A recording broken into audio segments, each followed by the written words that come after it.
Several years ago, probably over a decade ago, I went to dinner at my uncle's house, and my cousin was there, Carrie, and she was 12 years old, and just such an adorable thing, just upbeat and chipper and funny and cute. But this day, she was not her normal self. She was subdued, not really talking a lot. And so after dinner, she was sitting on the couch. I went over and plopped down next to her and put my arm around her and said, "Yo, Carrie, what's up?"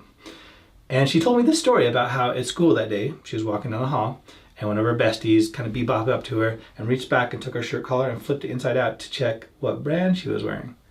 Well, this bothered Carrie. She thought, "Why do you care what brand I'm wearing?" Well, this was Carrie's introduction to the fashion police. Fashion police, of course, are people who are caught up in the idea that what you wear says a lot about your value.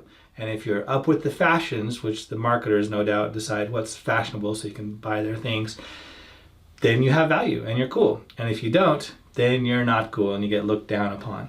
Well, when someone joins the fashion police, it's usually inadvertent, I assume. They also become fashion slaves. They become kind of a slave to that, where they're extracting their value from that source to an inordinate amount, imbalanced amount. Other people, maybe they choose to be fashion police. Maybe they've got the money, and so as long as they can perpetuate this idea that having, being fashionable adds value and makes you cool and popular, then that keeps them on top of the heap. So that's possible also. This course, of course, Identity 101, and today's section, Level 10 Possessions and Clothing in particular, is all about teaching you how to gain your sense of self and your value and your identity and express yourself on multiple different levels so that things don't bother you so much. You can reduce your social anxiety, you can increase your confidence and your life satisfaction. So I have a few stories to illustrate what this all means and how to go about it and what your options are. And there's a worksheet which you'll find on the webpage at uoflife.com/identity/possessions/clothing for you to further take to find out how much each thing applies to you and how much you'd like it to, in case you want to change, in case you want to add to your sense of self. My next story comes from a student from years back in college, pretty blonde, beautiful brown eyes, very fashionable, and she wanted to write a paper about fashion. In particular, she wanted to write about how fashions had evolved from decade to decade. So I imagine it would have said in the 50s, the guys would wear suits and skinny black ties. In the 60s, we got the hippies. 70s came disco with bell bottoms and afros. 80s was the cool, and the hair helmets. And the 90s, it kind of splintered into multiple different options with geeks and slackers and whatnot. But with this assignment, this paper assignment, I didn't want my students to just write a list of concrete facts, because they wouldn't learn anything from that. I wanted to make them awesome writers. So I required them to, along with concrete facts, to add some kind of abstraction, some concept that made things even more interesting and fascinating and useful. And so I suggested, well, why don't you make the title something like, "Your clothes reveal a lot more of you than you thought." And kind of interpret, like, if you dress this way, what does that say about you? Or possibly just discuss why fashion's pendulum from one extreme to the other, from the more formal, serious 50s to the very casual hippies, but serious about, free love and all that, 60s to the casual again, 70s. One commentator wrote, "How can you take yourself seriously if you're wearing bell bottoms?" To the very cool 80s, and finally to the 90s, which kind of broke out and said, "Look, we're not going to worry about being cool and following all your trends." And so some more trends came along. So what are some examples of what your way of dressing do say about you? For example, maybe you dress to impress. Maybe you're going for a job interview and you want to show that you can fit the mold of being formal and showing some respect and putting on a tie or a nice pantsuit or dress, or whatever you've got that's appropriate for that job. Maybe you dress to impress because you want to look more appealing, more attractive, because if you're attractive, people will pay attention to you, and then you feel validated, you feel valuable, and hopefully, that eventually leads to love or romance or something like that. Maybe you just dress to be comfortable, and what feels right. Maybe practicality is consideration, or maybe just value, whatever's cheap, or maybe you haven't really thought about it that much. So stay tuned, we'll walk you through a few more examples, and of course do that worksheet online. My next story comes from a group that I took snow camping one year. We piled in our cars and drove an hour or two up into the mountains. We got out of the cars, and I had this place I was going to take them a couple miles up the trail. And lo and behold, one of the girls is there wearing leather sandals. Now, I don't know if that was the only shoes she had, or maybe she really loved them and she wanted everyone to see her wearing them. Or maybe she just hadn't considered the fact that those probably would not keep her feet dry and warm walking for a couple miles through snow. So I just had these brand new snow boots, warm, comfortable, loved them. Well, she got to wear those and I wore my running shoes. So my feet were not the warmest, but we survived. So sometimes practicality is an important consideration. Here's a story all the way back from high school.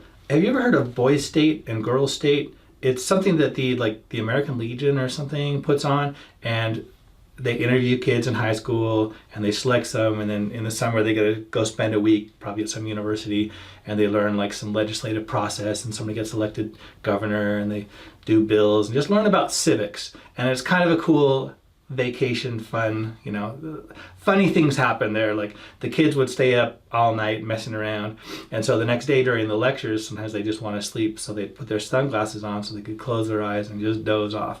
Well, when you get enough people dozing off in the audience, if someone starts clapping in the middle of the lecture, these kids will wake up and say, oh, I should clap, and all of a sudden, for no reason at all, in the middle of the speaker's sentence, the whole room is kind of clapping, and then it dies down, and he's like, as I was saying. So it sounds like a fun thing, and I wanted to go because my older brother had gone.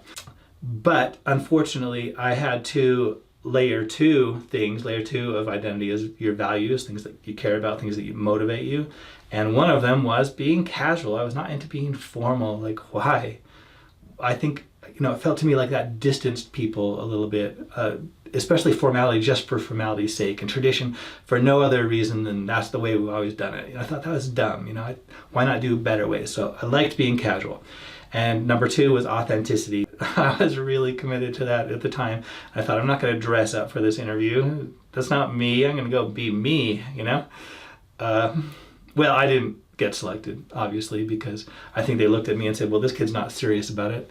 They just didn't see me as the kind of candidate that they were looking for. So I learned, there are different situations where maybe who you are, you can, it's not like you're alone in the world. It's not like your values and your sense of fashion are the only ones to live from. So sometimes, it's worth it to comply with other rules and things going along and play along, get along with other people as well. And this brings me to my last story.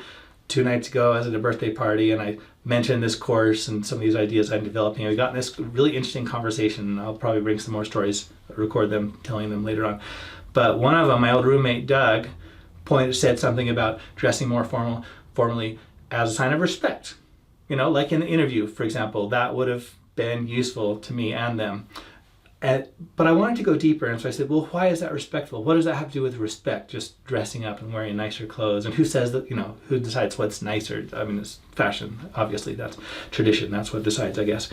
But we didn't totally get to the bottom of it, so I need to explore this one more, but I think part of it is just tradition. It's like manners, like Emily Post, I think she says, the purpose for manners is so that everyone knows how to behave, so no one has to be uncomfortable.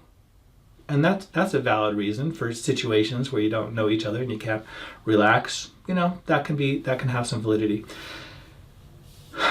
I'm going to church in a few minutes, and that's another situation where, at least in my case, not all churches, I know, it's fine. I don't care. I would appreciate it more casual, and like when I've gone to Catholic church, I don't have to dress up, and I come as I am, and I like that. But in my particular congregation, people tend to dress up a little bit more. And I think if I went in shorts and a t-shirt, I wouldn't be comfortable there, partly because I'd stand out. I don't want to distract people from their worship, maybe. On the other hand, sometimes I think, what if I did go more casual and I could kind of remind them, hey, it's not about the outside. And I like to, in the back of my mind, I always have 1 Samuel 16:7 ready, where Samuel is about to anoint David king instead of his older brothers. And it says, the Lord said to Samuel, don't look on his physical stature, because I've rejected the older brother. But the Lord doesn't see as mortal as people see. People look on the outward appearance, but the Lord looks on the heart. And that's really the value of it, isn't it? So sometimes I think that our formal traditions kind of, we do these outward shows of respect and we forget the inward show of respect and kind of miss out. So I'm not going to rock the boat on that one. I don't care. It's not my job. It's not my option to tell other people what they should think. So I'll have my opinions and let them have theirs. And you have every right to your own opinion about how you think how you want to dress and how you feel most comfortable. But I do invite you at least to examine your style, at least think about what your options are. So once again, go to the webpage, take the quiz, find out more. Oh, and by the way, if you have something to say about this, I would really love to hear it, especially if you would record a video and say, here's what I think about fashion, here's how I like to dress, here's why, or whatever comment you have.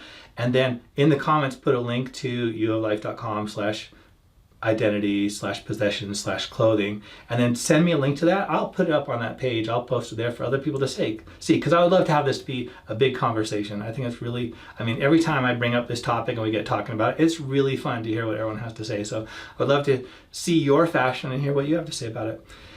So thanks again for tuning in. Don't forget to subscribe and share if you thought this was interesting. And I'll see you next time. Until then, live smart, live happy.